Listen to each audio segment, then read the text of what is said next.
Hello and welcome to another episode of the To Baldly Go podcast.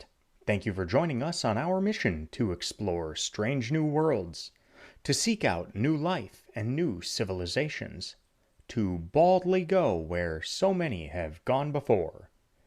My name is Aaron, and I am on my first trek through the world of Star Trek, watching a few episodes each week and discussing them with my wife Abbie and our friend Nate. Come along this week as we discuss the next 3 episodes of Star Trek, the original series, the Gamesters of Triskelion, a piece of the action, and the immunity syndrome. And with that, ahead, Warp Factor 3. So, should we just start off with my homework that I had leading into this one of rewatching the still not as good as you say it was Trouble with Tribbles? Nonsense. Watch it again. I I do feel like if I watched it again, I'd probably downgrade it just because I've watched it now twice in pretty quick succession. All in all, the notes I made, I can see why this is a favorite episode for you and for many people. It really hits a lot of points and hits them well. But I feel like it's a jack of all trades type episode, master of none, where it's got a bunch of good to really good elements, even some great moments, but it just doesn't come together as a masterpiece of an episode. It's tough too because it's a very fun episode. It's funny. There are some really good moments in it, and so now I did bump the score up to an 8. I'll call it a great episode.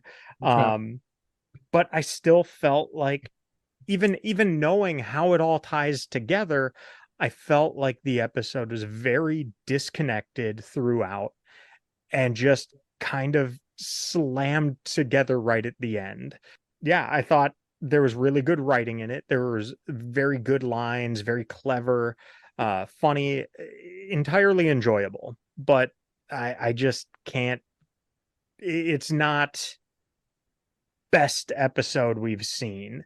And now then I know it's always tough subjectively rating things. It's like there are comedies that I would enjoy watching more than serious movies, but some of those serious movies I will say are objectively better than the comedies that I love and could watch 100 times. So I think that's kind of where this is, where it's great for what it does. But when I think about an episode like City on the Edge of Forever, is that what it was called? I think that is a better episode, like a higher quality, whatever. But at the same time, it's not like I'm negative on Trouble with Tribbles. So Sure. I think it's Eight a is great solid episode. score, right? It's Yeah. better than your average. Like if I look at your scores, I average them out, right? Just some rough back of the napkin math. You have rated it better than your average for an episode. Yeah. Oh yeah, I would say it's an above average episode. But again, am I going to go with a 9, which is amazing? No, not right now, at least. And if I can't go amazing, I'm definitely not going to say it's a masterpiece. I'll agree to disagree with you on that. So I did make a note though. I will definitely say that it is more fun than some of the other episodes I may have rated higher. So I'll grant that, but just again, that's kind of where if I go gut feeling, that's where I land on it. It's good, better than my initial thought, but I'm not quite at the level you are, though I can completely see why people would say this is their favorite episode and the best episode out there. So when we talked about this last time, and we had this debate, and you asked me like, do I feel this is a better episode than City on the Edge of Forever? My response was if I was told I could only watch one of those 2 episodes for the rest of my life, it would be the Trouble of Tribbles. So I'll posit that back to you. Are you saying that of all the episodes you've seen so far, if you could watch one, for the rest of your life, would that be City on the Edge of Forever? Or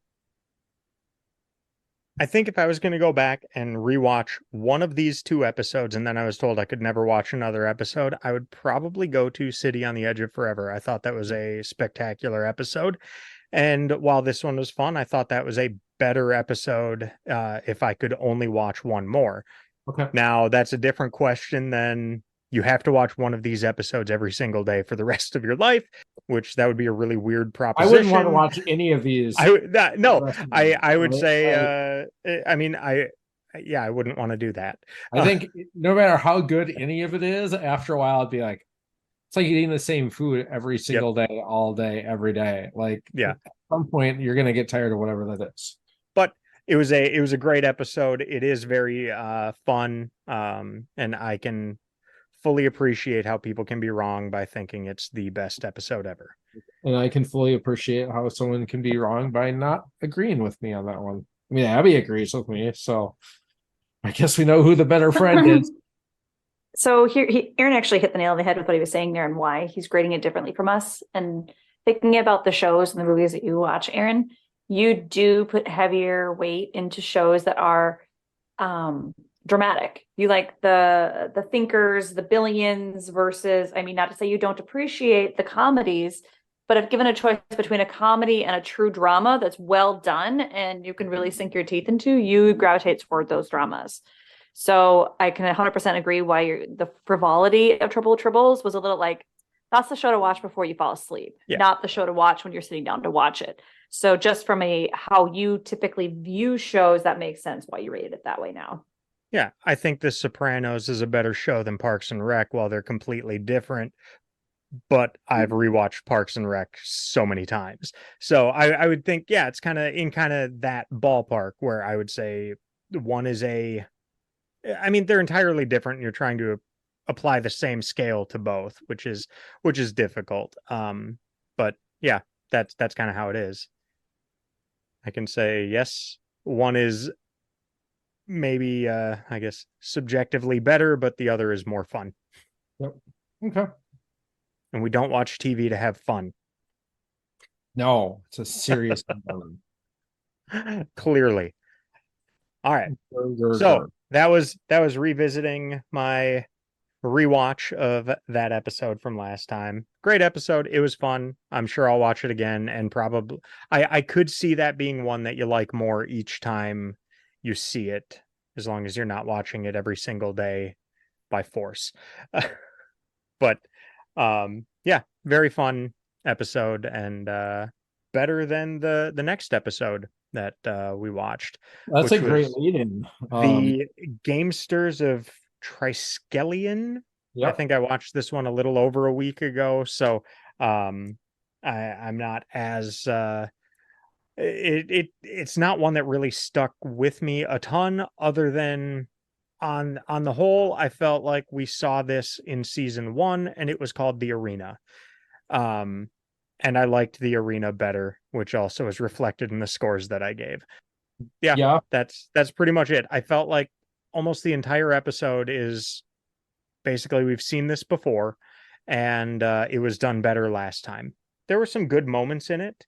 But yeah, all in all, I thought it was, I gave it a 6. I thought it was just okay. Okay. I'm glad to know on some level I'm not crazy, because I will admit to have been watching this episode. I normally watch them in the evenings after Ellie goes to sleep and Katie's kind of doing her thing, and so I can really focus. And I didn't have a ton of time when I was kind of going through and watching these, and it was before we needed to push it off a week, so I was trying to get some of this stuff done. So I ended up watching it like during the day on a Saturday, while other things were happening in the house. So I will admit to, despite the fact that I took a good amount of notes on it, I felt very distracted during it. And I almost thought I was going to have a trouble with Tribbles thing with Aaron of like, maybe this is a really great episode, but I'm not investing the energy into watching it to really see it if it's a really great episode. But I didn't think it was a great episode. I thought it was, I gave it a 5, solidly a mediocre episode, right? I could have gone 5 too. Yeah. I almost could have gone 4. I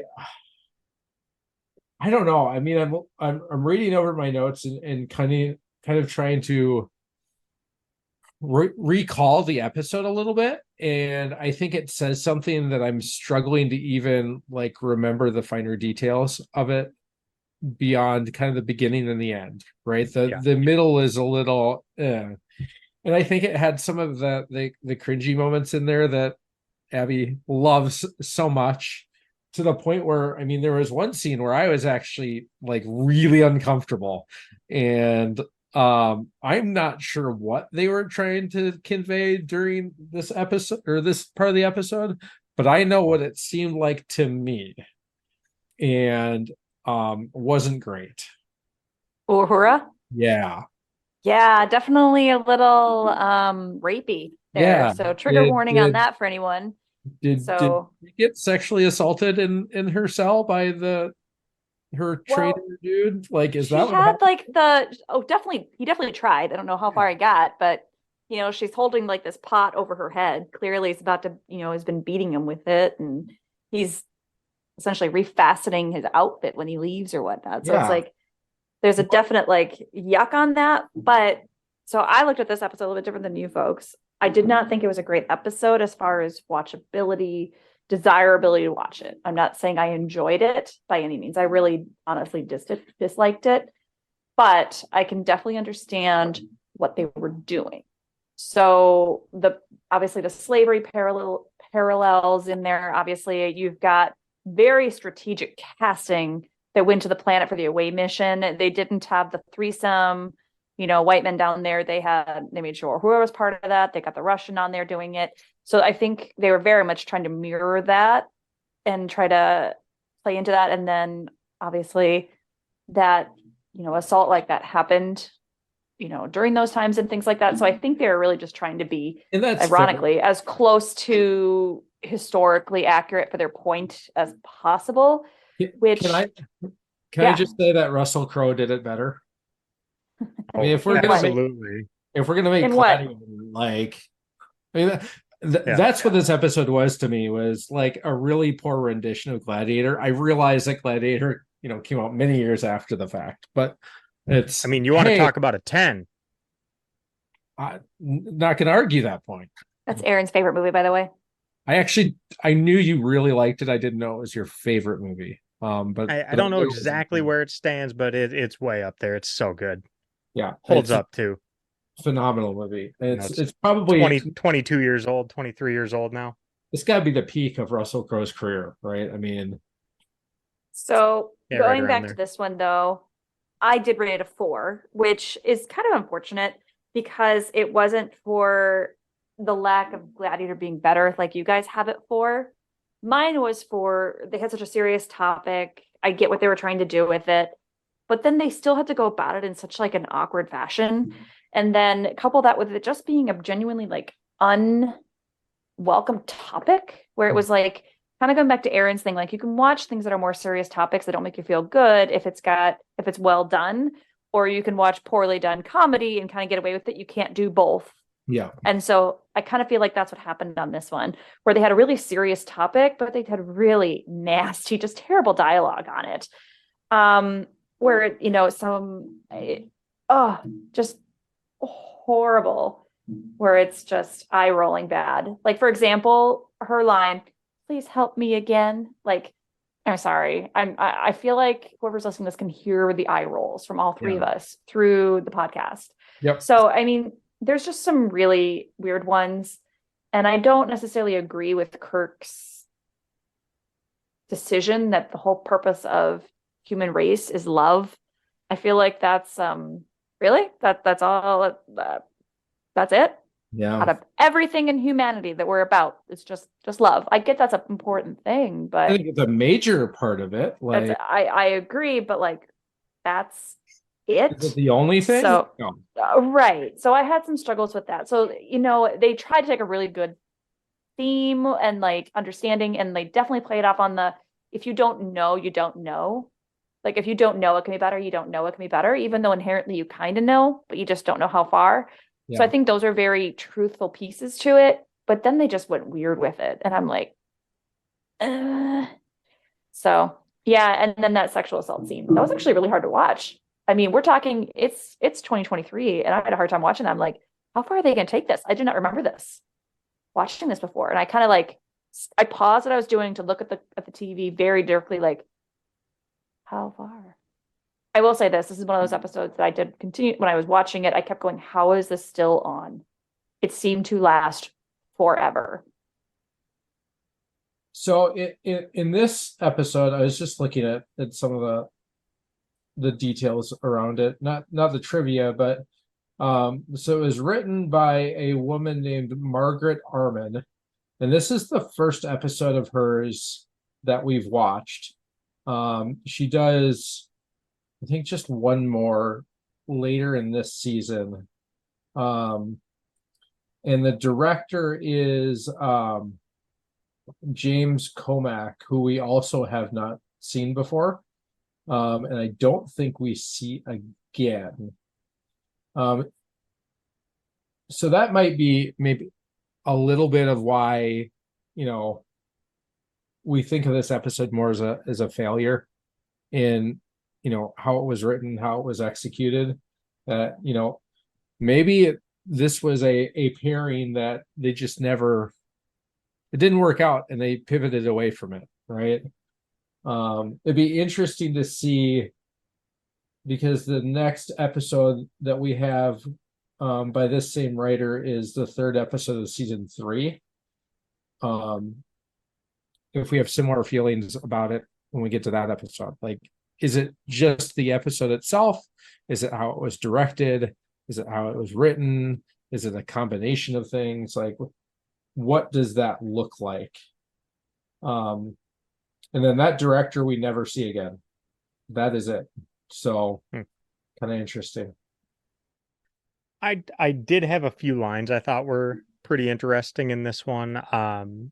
Kind of the debate between Kirk and the beings, I guess. Blanking on what they're called. But it was the thralls, and then the what did they call the ones that you didn't see? Yeah. Ugly brains. Yeah. Definitely ugly pretty brain. much. Yeah, the thralls. I'm looking Yeah, I don't know. That's how like non-memorable most of this episode was. But I did find it interesting where I guess I continue to be proven wrong, at least in some amount, with my thought that they're very just agnostic toward anything religious. Maybe agnostic isn't even the right word, but just like it's my thought had been that it's virtually non-existent in this universe. And they refer to Spock refers to Daniel when they say going into the lion's den, and Yep. Spock says Daniel, if I recall, had only his faith. So just an interesting little note there that I made. There were a couple little Christian references in here later on. They say heaven's got very little to do with this. Yep. Because I think it was Bones that said thank heavens, and Spock again says heaven's got very little to do with this. I had that written down as well. I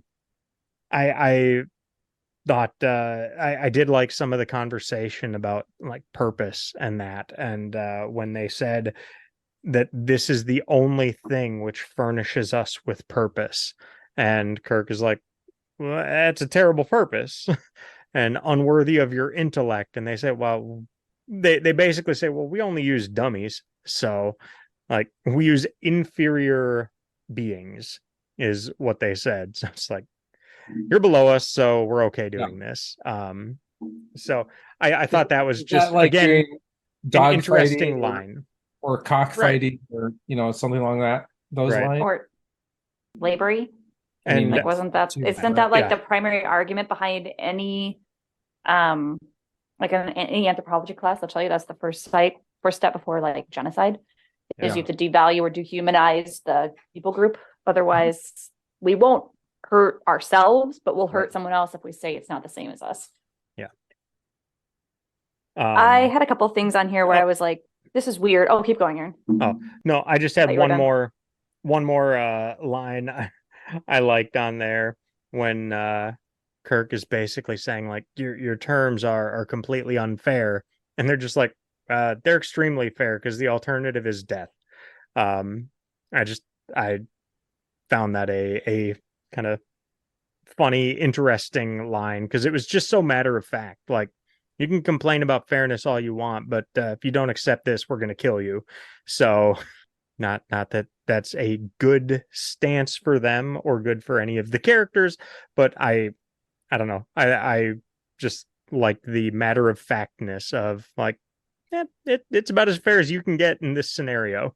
So the other one that I thought was interesting, and this could provide an interesting debate or conversation in this forum. What's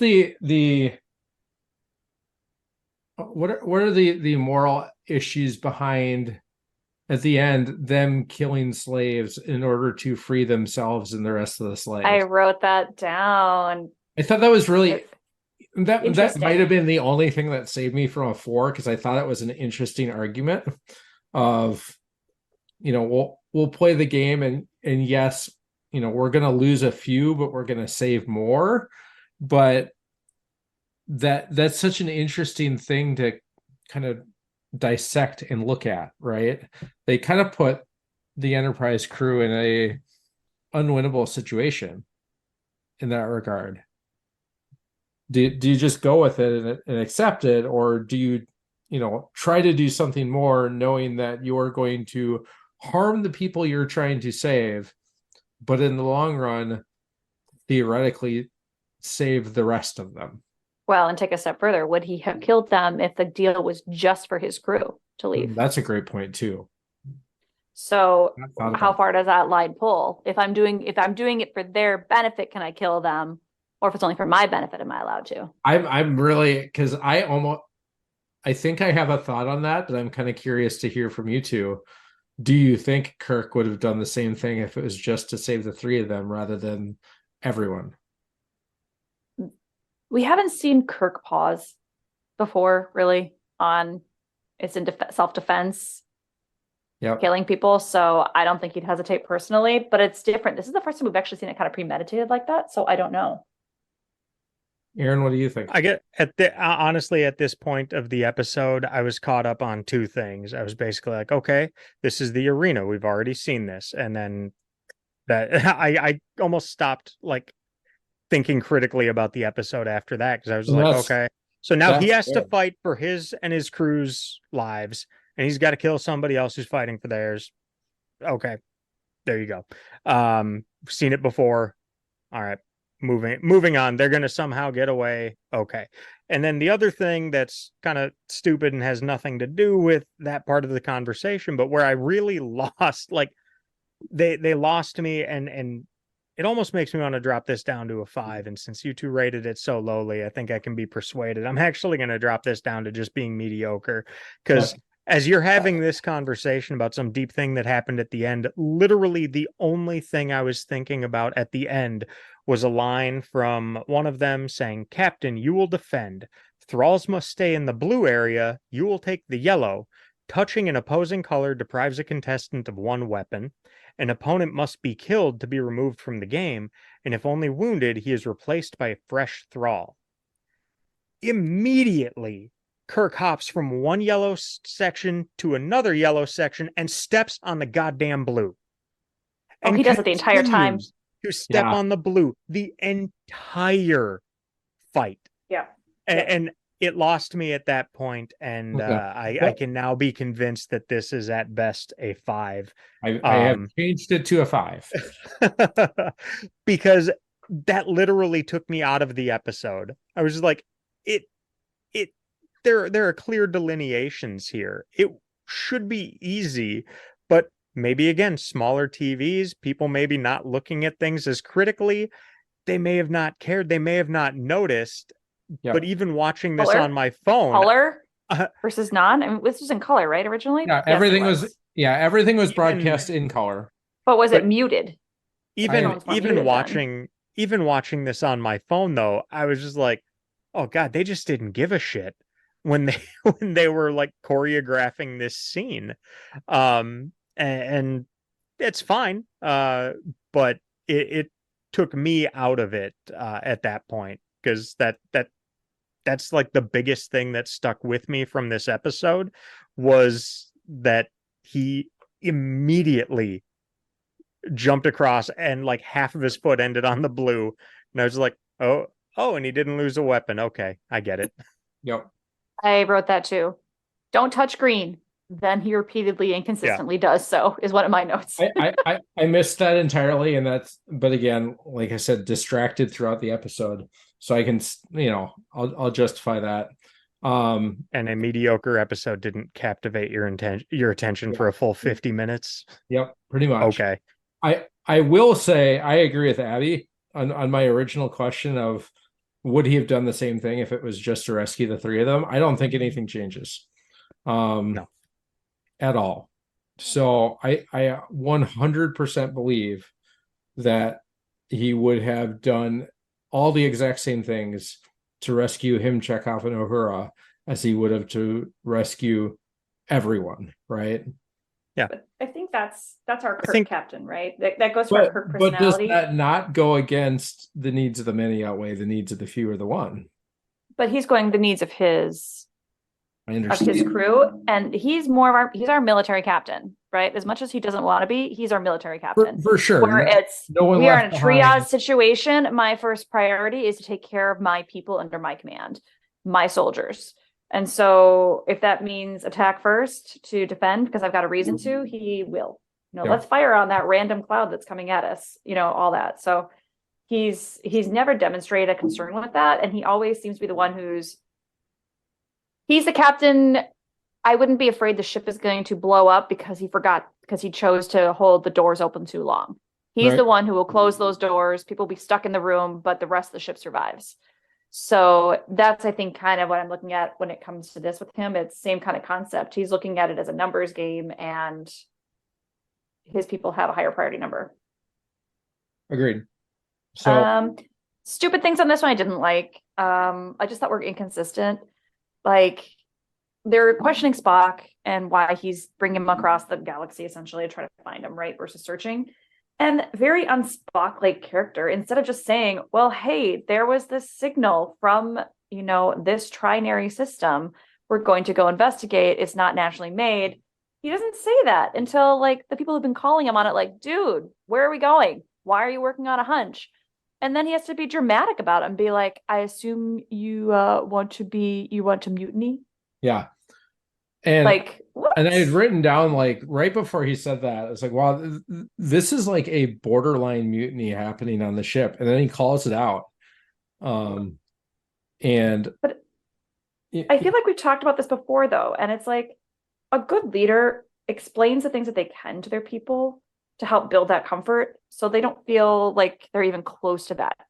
So Spock did not, for zero reason, tell them. Now, granted, should he have to? No. But that's where respect comes into play within these positions and those situations where it's like, explain yourself when you can, so it's easier to trust you when you can't, kind of situations. Right. So that bothered me. I will say Spock and Scotty had the best line to begin with in the beginning, though. Did you guys catch that one? When Scotty calls him, he's like, they're just gone. And Spock goes, I assume you mean more than the transporter? Yeah. And the look that Scott gives is literally the look that our kid gives us sometimes when we ask her stuff like, did you wash your hands? And it's just like look of like, how dumb do I look? How dumb do you Well, think I am? I took that differently. I actually made a note that Scotty was very, very defensive of his equipment and his work, basically. I took that as like, no, it's not anything that had anything to do with me that went wrong here. Stop asking. Was kind of the feeling I got from it, and that he did not like his equipment being questioned. Maybe. There was another line or a set of lines in here that I thought were kind of funny that I had forgotten about until I've read this. And McCoy says to Spock, "Hope? I always thought that was a human failing, Mr. Spock." And Spock responds with, "True, Doctor. Constant exposure does result in a certain degree of contamination." Just the two of them together are just so funny. Yeah. And later he says, "I would welcome a suggestion, even an emotional one, of where to look," as they're trying to figure out, where the three of them went. Anyone else notice, like going back to kind of like funny casting things? So we've got Chekhov on the planet. Anyone Who's else notice that? completely useless, by the way. In the beginning of the episode, he looks like it's amateur hour out there. Like he can't throw a punch or do anything to help. No, Uhura's kicking butt, and he's just like, Yeah. what? I mean, she's holding her own, and he's just blah, blah, blah, blah, blah, right? Yeah, 100% agree. But I'm talking about like his assigned thrall or whatever.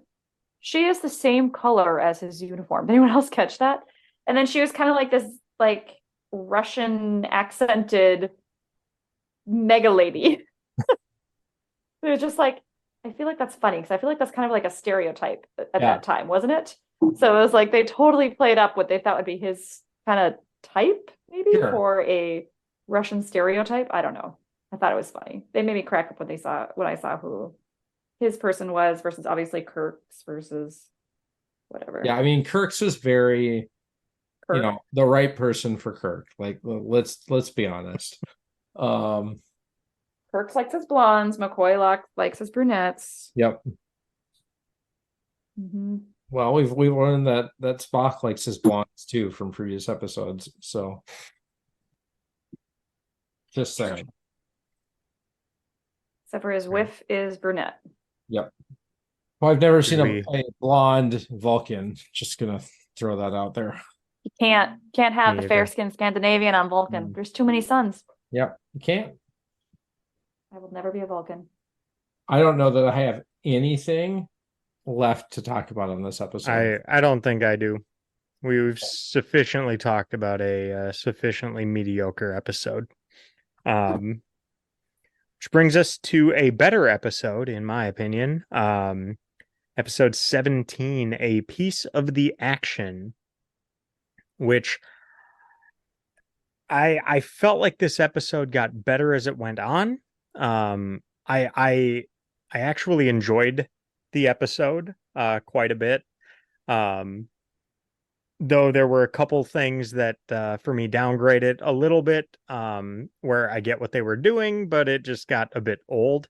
Yeah, I gave this episode a 7. I thought it was good. It was an enjoyable episode. It was kind of a silly one with them going back to basically the 20s and gangsters and like over the top gangsters.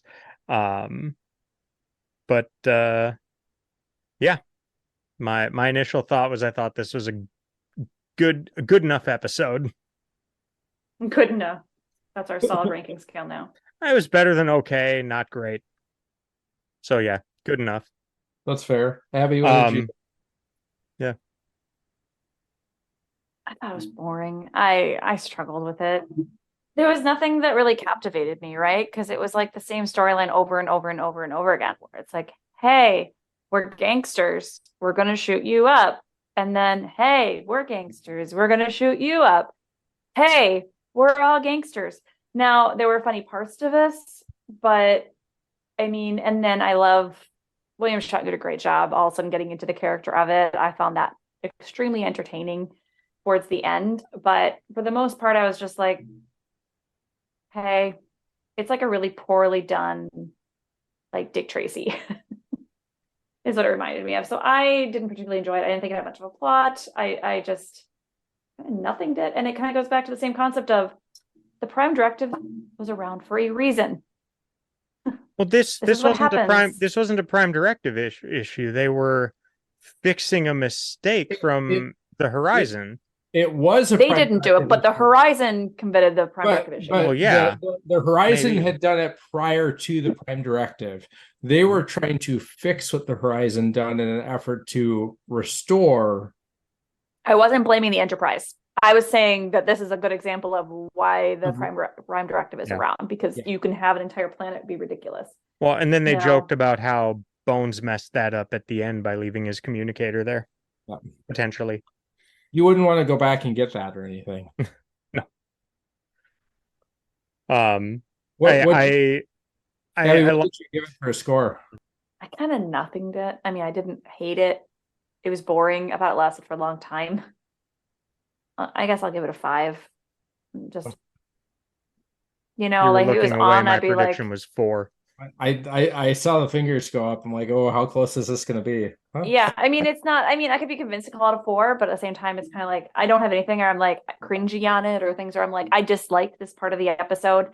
Aaron and I did mention this in the car briefly today. I was like, it had a very much like a Cups game from Friends reference, or Yeah. Friends kind of stole it a little bit, where it's like, let's play Cups.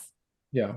Yeah. And then I proceeds to make up game rules to the game. I thought the Fizbin game, that scene was kind of funny. That- I do love that Kirk started talking about it and Spock is like, there's nothing like that from that planet. And Kirk's basically like, shut the hell up. Yeah, that was funny. Just go with it. Yeah. Just shut up and listen. And it just makes up this completely bogus thing. And the guy's just like, oh, I can figure it out. I thought that scene was great. This is one that on the whole it wasn't great, but there were a number of good little, we'll say, vignettes throughout it that just worked really well.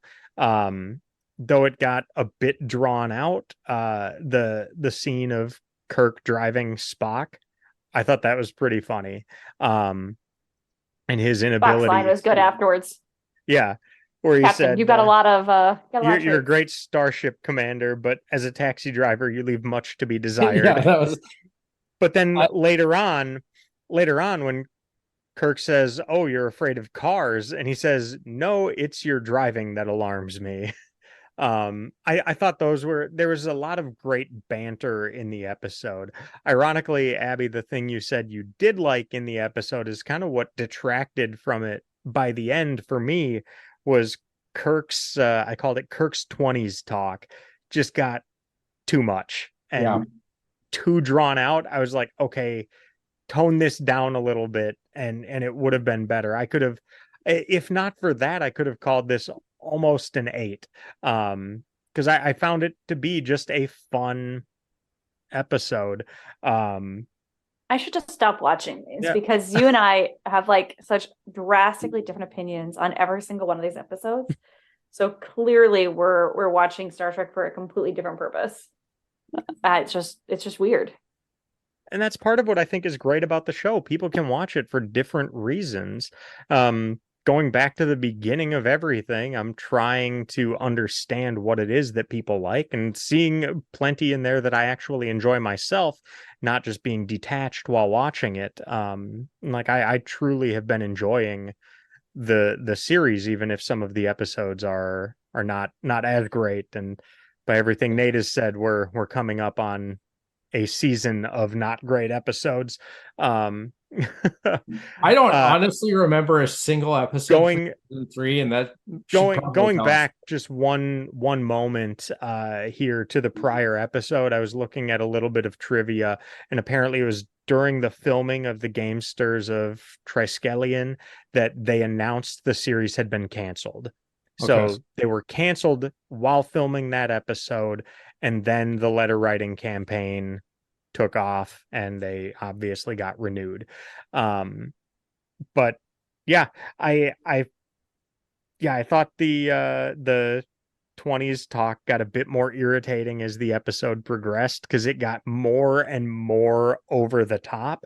But I thought there was great Kirk and Spock banter throughout. Thought it was enjoyable.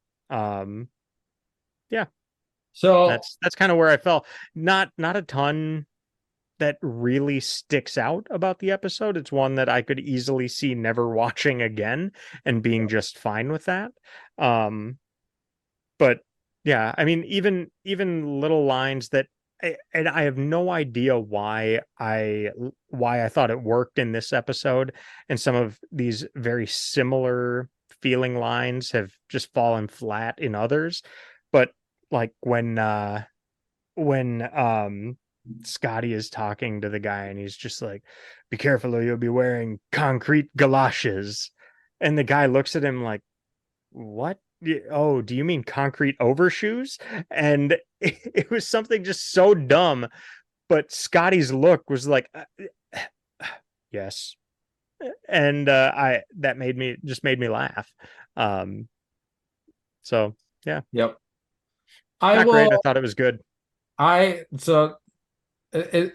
fun to listen to you two banter back and forth, because I haven't really weighed in on this episode at all, so it's kind of interesting hearing. No, it's totally cool. Like, I think it's great. I don't need to dominate this by any stretch of the imagination. Again, I will go back to when I watched this episode. It was, I think, middle of the day Sunday. Lots of things going on. So I was, trying to kind of pay attention to it, and just lots of activity. And maybe I should just learn to put on like my noise canceling headphones and zone out or something. And I could always do that going forward. But I'm more on the Abbie side of things and the Aaron side of things. I wasn't all that entertained by this episode. Woohoo! I win. I think I struggled a little, but I also kind of see where they were coming from by saying in it, a book influenced an entire culture. I thought that was an interesting reference. Biblical, yes, it was a very interesting biblical reference, right?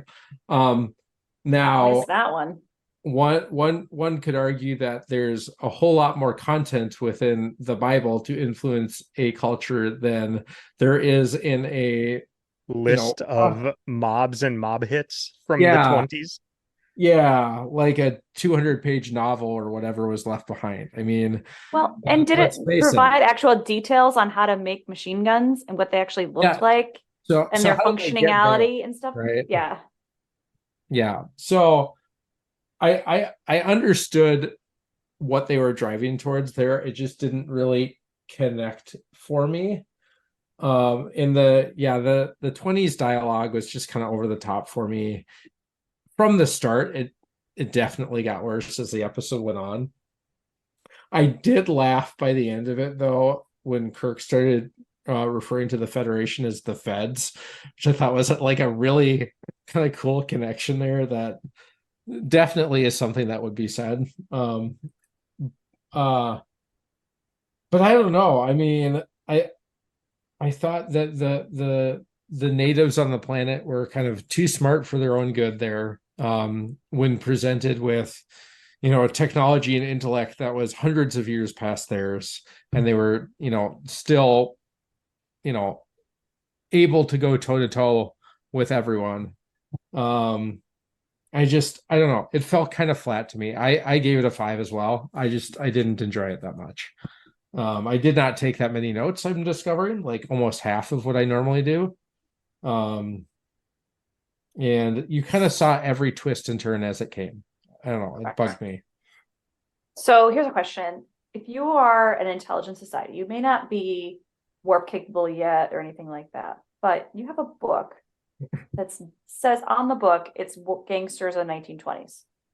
But then you look ahead in the book, and obviously you can read it, and it says it was published in the 90s. Would you not think that's history? And why would you try to model after something that's another culture's past, not even current and present? Yeah. right? Well, they were an imitating That's true. culture. Yeah, That's they what did say they it was did.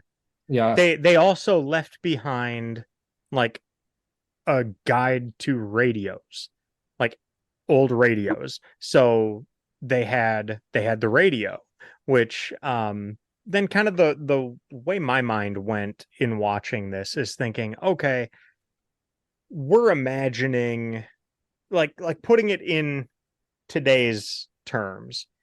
Like one, if it's a character from now, it would be like going back thinking about when Spock is looking at the radio or when Kirk tore open a radio or something happened like that. And I was thinking it would be like somebody today being dropped in the 1700s and being like, "Oh, hey, I know how to work this printing press." Like uh, almost nobody today would probably know how to work a printing press. Yeah. Maybe figure it out, but not just start ripping the thing open. Have you Or watched The Amazing Race?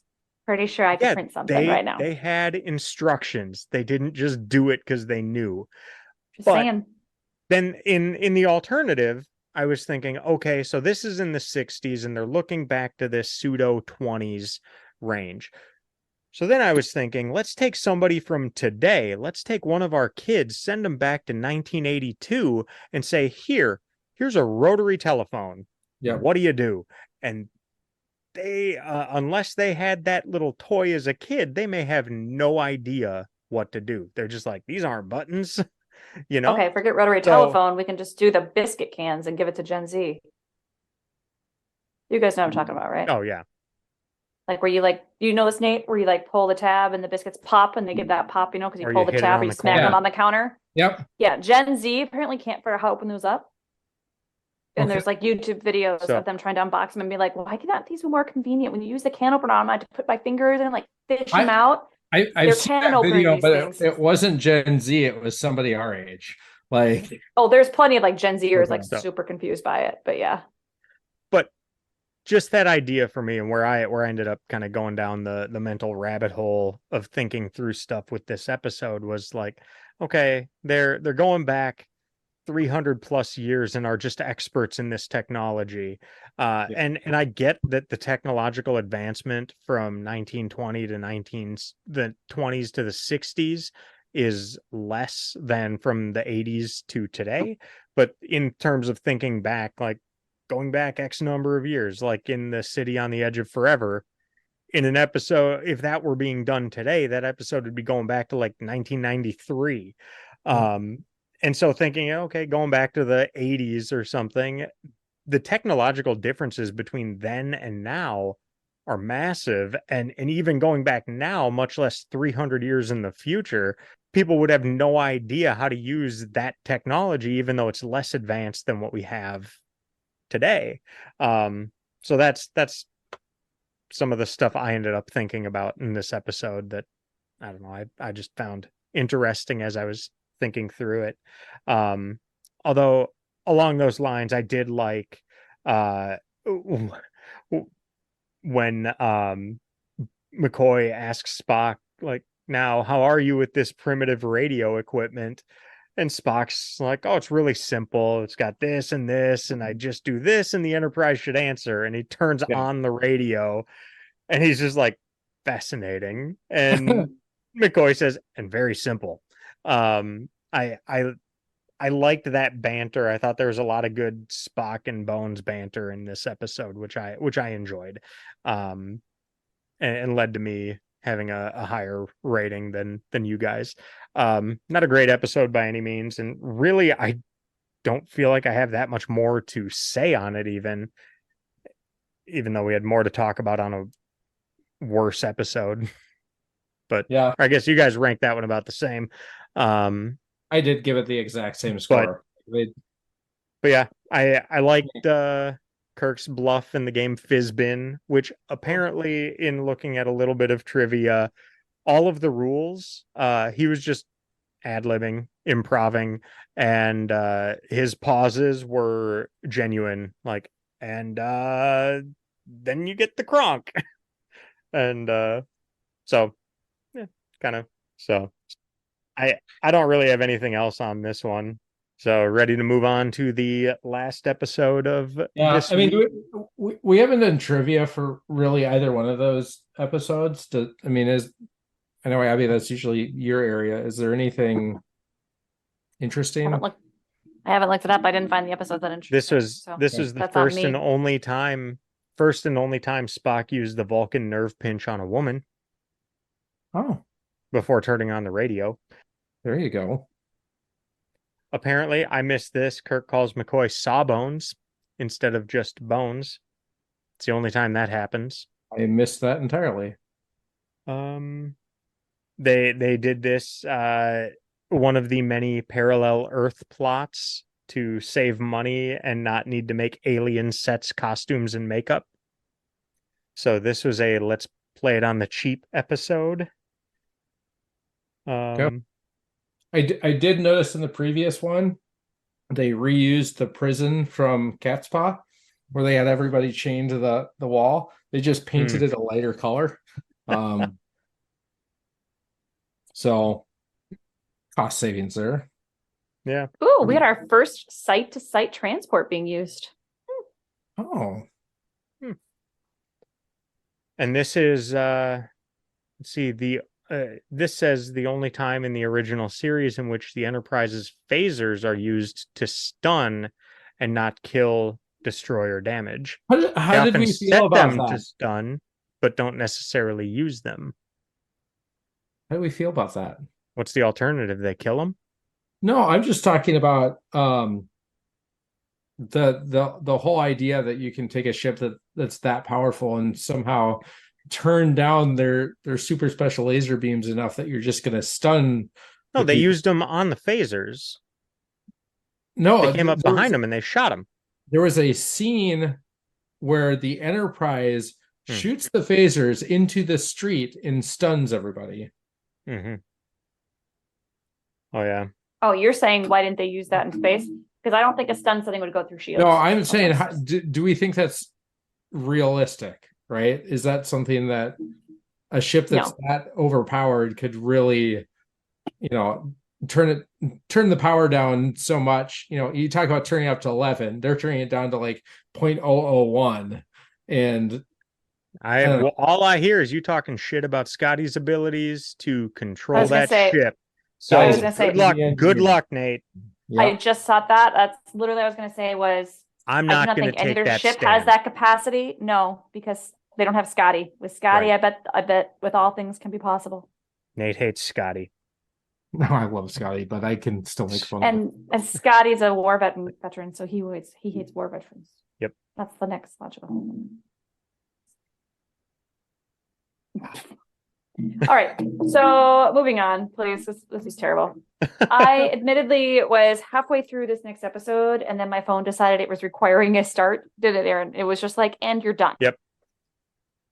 So I did not finish the next episode. I'm sorry. Okay. All right. We've got season 2, episode 18, the immunity syndrome. So, Nate, I'm interested to hear your thoughts before I offer mine. Since you've sat silent for good portions of this. So this was my redeeming episode of the week. I really enjoyed this episode. I thought it was an interesting storyline. It kept my attention. It was, a little bit different than what we've seen before. Had some fun dialogue, had some fun stories to it. I don't know that the science behind it was super amazingly accurate, but it was still kind of fun. Took me all the way back to life science in like 7th grade or whatever it was. But all in all, like, I definitely enjoyed the episode. I ended up giving it a 7. I thought it was fun. And was interesting. Interesting. I too gave it a 7. I thought it was a really good episode. I wouldn't say it was great, but I would say it's very good, but lean towards good. All in all, I thought it was just solid all around. There wasn't much to dislike about it, even though there wasn't necessarily a ton that stood out. I mean, it's going to be harder and harder as we get deeper into the series, and the series plural, for individual episodes to stand out. I would think, just by having watched now close to 50 episodes here. But yeah, I thought there was kind of imminent danger throughout the episode. There was mystery of what's going on. There was a willingness to sacrifice, that whole hero's journey thing of stepping into the unknown, taking that risk, and like, yeah, willing to sacrifice oneself for a chance to save others. Yeah, I thought it was just, there were a lot of really good elements to it that kept it fairly captivating throughout the entire episode. And then some really good banter with Kirk and Spock and Bones, all three of them in this episode. Yeah, I did laugh at what Abbie probably found to be rather cringe at the beginning, and it was revisited at the very end. And looking at it in the transcript does not do the line justice when Kirk says, "And I too am looking forward to a nice period of rest on some lovely planet." With a healthy or unhealthy pause in there. And yeah, Abbie, you missed. I think that's funny. He did that again at the end.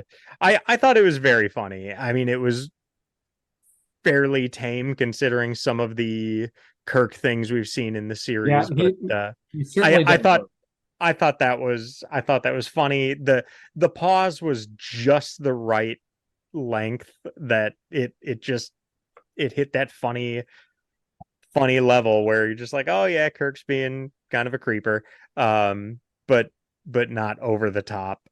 Yeah. And yeah, Abbie, that was the first line of the episode, and at the final line is, "I'm still looking forward to a nice period of rest and relaxation on some lovely planet," as someone walked by. But yeah, I thought it was just, there were a lot of interesting elements in it, even talking about like death and numbers and all of that, and Spock talking about how he could just like feel that they were gone, and he couldn't necessarily explain it, but he just knew. And then almost having that, the feel I got from it was almost like, for people, you have a hard time fathoming large numbers like that. So it's almost that adage that one death is a tragedy, a million is a statistic, kind of deal, where Spock is saying, I felt every single one of those 400 Vulcans dying, but not even being able to communicate that very well. But then the line Spock had is, "I've noticed about your people, Doctor. You find it easier to understand the death of one than the death of a million. You speak about the objective hardness of the Vulcan heart, yet how little room there seems to be in yours." Yeah, just, I love that quote. yeah, it was really good. But it kept going. Like, you stopped. Yeah, and then McCoy says, "Suffer the death of thy neighbor, Spock? You would wish that on us, would you?" Basically, I take that to mean he's saying like, oh, so you want us to feel every single death around. And Spock says, well, it might have rendered your history a bit less bloody. Interesting point, especially as this is, I don't know if this is meant to be commentary on Vietnam or anything, but this is as Vietnam is picking up speed. Yep. But again, I think there's parallels to, but also just Korea. There's parallels to World War II. Yeah. And I swear they said it in this episode, and it was kind of the earliest that I've heard it actually used anywhere, and I didn't write it down, so maybe I'm misremembering. But we've all heard the quote, the death of one is a tragedy, the death of millions is a statistic. And I swear they said that in this episode. And I don't know if that's the origin of it, but we talk a lot about that, right? How easy it is to get numb as the numbers get to be so large, right? Especially when it's your job. Yeah. Like Kirk's is For to sure. have that happen. Aaron, your favorite line was added by William Shatner. It was not in the original script. He liked that line, and when she walked by, he ad-libbed it. That's funny. I didn't say that was my favorite line. I just thought it was a very funny and well-timed line. I thought the discussion on the hardness of the Vulcan heart and all of that, I thought were better lines. But yeah, those lines I thought were great and had good timing. Made me laugh. You see some like really deep stuff about what their main goal is and what they're doing as the Enterprise in here. I thought it was interesting when he's saying like, "Hey, we need ideas here," and McCoy is just like, "I recommend survival." let's get out of here. This But doesn't get then much more straightforward than that, right? But immediately after that, I liked what Kirk basically got on the intercom and was sending out a message to everyone on the ship. And he says, "This is the captain. We're on a difficult mission, but it's not the first time. Our orders do not say stay alive or retreat. Our mission is to investigate. We're sick and we're getting sicker. We have no guarantees, but we have a good ship and the best crew in Starfleet. So do your jobs, carry on, Kirk out." So I like that Bones is like, yeah, I recommend I recommend survival. That's a pretty good one. But then immediately after that, Kirk doesn't even say anything to Bones directly, but is basically like, "Nope, not what we're here for. We're here to investigate things, and that's our responsibility." So I thought that was good. Now, while Bones says, "I recommend survival," he also offers himself up, though he seems to be less interested in sacrificing himself and more interested in what he could learn and possibly send back for science. He wants And then to Spock ship but sacrifice himself. Yeah. And then Spock then says like, "Hey, your martyr complex disqualifies you here." And then you see genuine, like you see how torn up Kirk is, because Spock then says he's the best qualified to go, and Kirk says, "Well, I'm the only one who can like fly, so I'm the most qualified to go here." And they're both telling him, "No, you can't." And then Kirk, in his personal log, I think, again, I don't know when the captain's log and the captain's personal log are used, but I think it was in his personal log, he says, "Which of my friends do I condemn to die?" And just you can just feel that weight that he has on him trying to figure this out. Yeah, and I thought that whole debate was really, really interesting because I think both Spock, and McCoy had legitimate reasons for wanting to be the ones that took on this mission. Like it really almost the way they structured it was almost a coin flip, right? Yeah. Like let's not only take two of Kirk's closest friends, but make it really, really difficult to determine who's the best one to take this on so that he can agonize over it even more.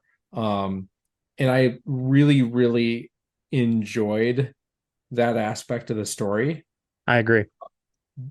Simply because like that's a tough decision. That's a tough decision, period. And then the data made it even harder.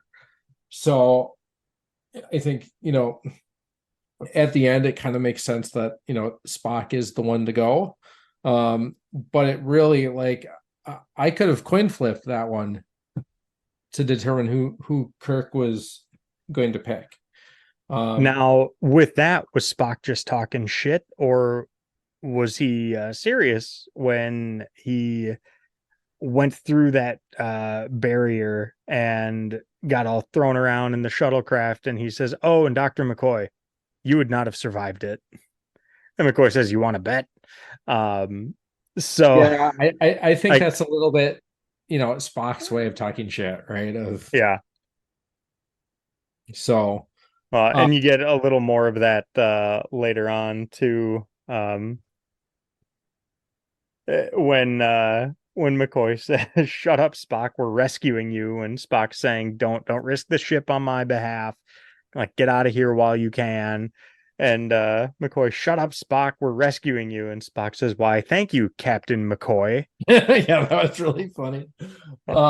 The other thing that was really funny was, when they were trying to figure out how to maybe at least slow down being, sucked into this thing, and they decide to do forward thrust instead of reverse. And McCoy says it goes against the rules of logic. And Kirk says, "Yes, it does, doesn't it? Well, if it doesn't work, we'll never let Spock live it down."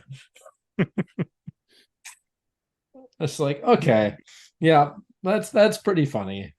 Not they're going to be around long enough, for him to live it down. So why not? I don't know. It's just such a well-written episode. Yeah. And then at the end, Spock, you're alive, obviously. Yeah. Well, and I must have missed when, or if Spock said something about a test not working, because then he says, "Obviously, Captain, and I have some fascinating data on the organism." And McCoy says, "Don't be so smart, Spock. You botched the acetylcholine test."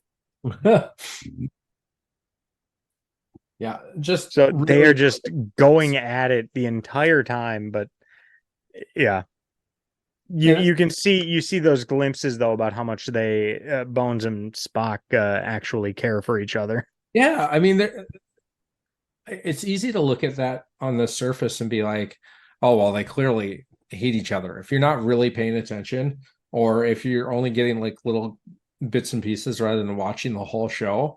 But when you piece all that together, like, they're really good friends. Like, they really, really do care about what happens to one another. And this is just their dynamic of, it's like that friend you always, make fun of, and then they make fun of you. And it just goes back and forth. It's like when we say Bean sucks at poker. Exactly. Because he Bean does. sucks at poker.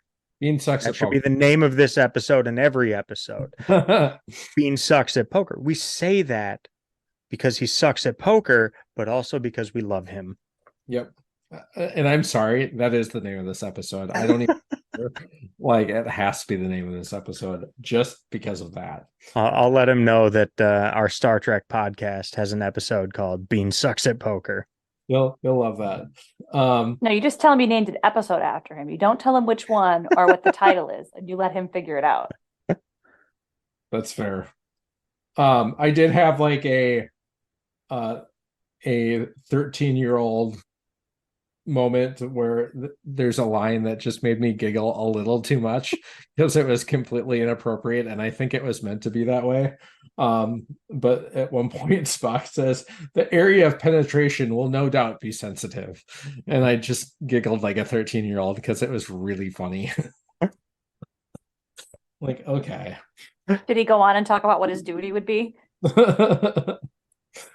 Probably not, but yeah, it was, I don't know. I just thought that line was really funny. I think the only thing for me that really pulled me out of it was at the very end. I mean, they spend the entire episode, talking about the fact that this thing is, sucking all the power from the ship, right? It's absorbing everything, and it's depleting all of their energy reserves. And, if they don't get out of there, they're going to have nothing left.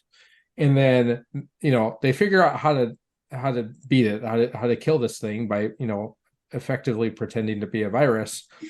And they kill it, they destroy it, and then magically their power is back to 100%. Like, just, hey, we're back to normal now. Like, we're it's like when you play Monopoly. The person you get out gives you all their stuff. You Good defeat the point. enemy, you just get all of their absorbed all their traits. energy again. Exactly. The energy is not You destroyed, get all Science. you get all of their weapons and everything too. It Yep. changes forms. We don't know what form it changed into. I know my laws of It changed into the dilithium crystals or whatever the hell they use as energy. Clearly, we do know science. I don't. I mean, no. that was the only thing that I was like, eh. And it's such a minor Yeah. thing, really, because I that didn't even think of that. happens in so many episodes. Like that's a pretty common trope of, oh, we're gonna suck all the energy out of the ship and everyone's gonna almost die, and then we figure out how to fix the problem, and then magically everything's okay again, and life goes on. Like that's fine. Like I clearly still gave it a 7. If they did something different, if they ignored it altogether, would I have given it an 8? Probably not. So it's just the one thing that kind of sucked me back out of it real quick. How about trivia for this episode? I feel like this has to have something. It doesn't. I looked. There's not a ton. That's crazy to me. Yeah. I gave the line. Aaron's favorite line on it is kind of improv. William Shatner. Not really. Improv is the wrong word. It was not planned in the script. It was added by William Shatner. And then it was a bottleneck episode, obviously. Mm-hmm. They actually filmed it to save money, which you could have guessed. No outside filming, no guest stars. Basically all on the bridge, right? I mean, so with your staff you already have on payroll. Yeah. I didn't catch this while watching it, but now it's so obvious. So when I did my little what I know about the series going in little episode, I talked about joking that the original series failed because it was there for 3 years, supposed to be 5, all of that, and then to capitalize on the wild success of Star Wars, they then decided, oh, let's make a movie in 1979. So in this episode, Spock felt a great disturbance in the Force. I did the same reaction as Obi-Wan when Alderaan was destroyed. What? What's the timeline? Did Star Wars? Star Wars was in 77. This is in 68. Oh. So George Star Lucas Wars ripped off this here, potentially. It says this trivia bit, the scene where Spock telepathically feels the loss of the Intrepid's crew is famously mirrored in the original Star Wars. As Obi-Wan Kenobi, he suffers much the same reaction when a planet is destroyed. Yeah, didn't notice it while watching, but then seeing that, it was like, oh. I just didn't mentally do the math of how that, like, it was very clearly similar to that scene, right? Yeah. I also like the idea, and I think they hit on this to a certain extent, but the whole idea that you have the Intrepid that was destroyed by this thing. It was an all Vulcan crew, and they, with all their intelligence, they couldn't figure out how to get away from this thing. And the idea that it's that combination of intelligence and like gut instinct, and we hear time and time again emotion versus logic, and the reality is somewhere in between. I think this was a really interesting look at that, of like, okay, pure logic couldn't solve this problem. Mm-hmm. It needed to be the combination of what Spock brought to the table, what Kirk brought to the table, what Scotty brought to the table, what McCoy brings to the table, what the rest of the crew brings to the table. That is a combination of a lot of different viewpoints rather than just a logically focused one that gets them out of this. And you just picture all of the Vulcans just sitting there like, well, that's not logical to do that yet. Yeah. Nope. And they just die still discussing the problem and never actually making a choice. Yeah. What do you mean I have to use forward thrust to slow down going forward? you know. So they talk about it a little bit, but they don't really drive that point home. I do think it's interesting to think about, because it fits into other episodes where that's a theme. And then Scotty towards the end, then what the devil, begging your pardon, sir, are you planning to do?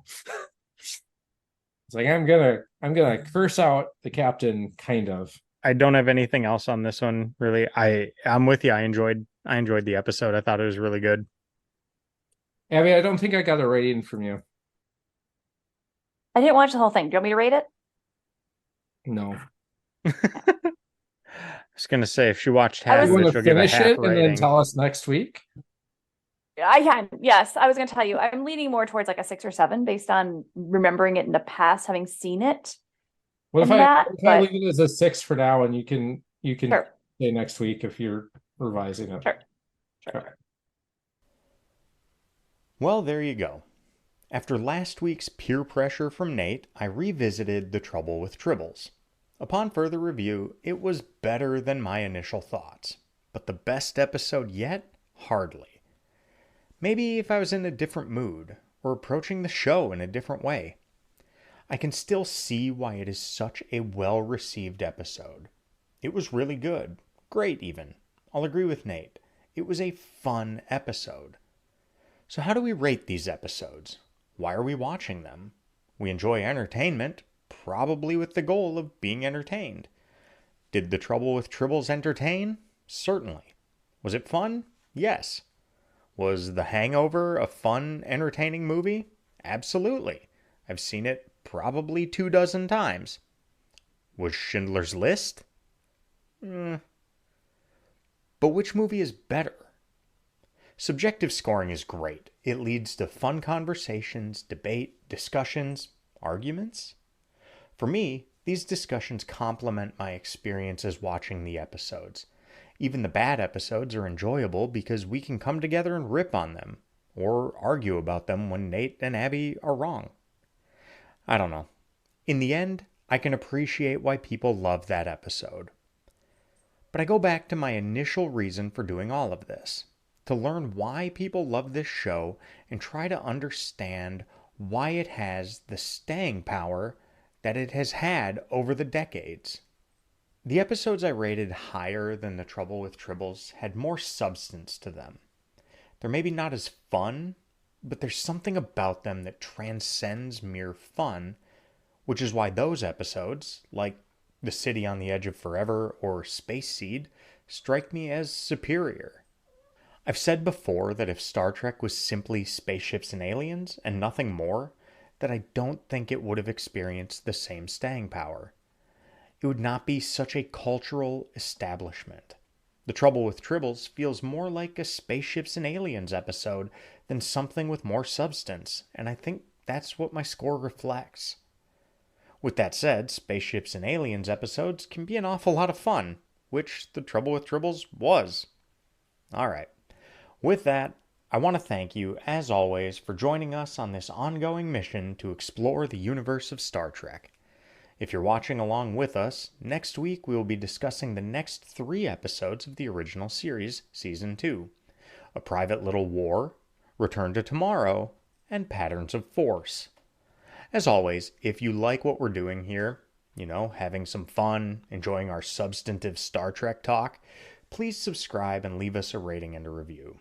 For Abbie and Nate, this is Aaron, asking you to, if you ever run into my buddy that we call Bean, tell him he sucks at poker. He knows, but it's always good to remind him. And never give up, never surrender. The energy is not destroyed, Nate. Science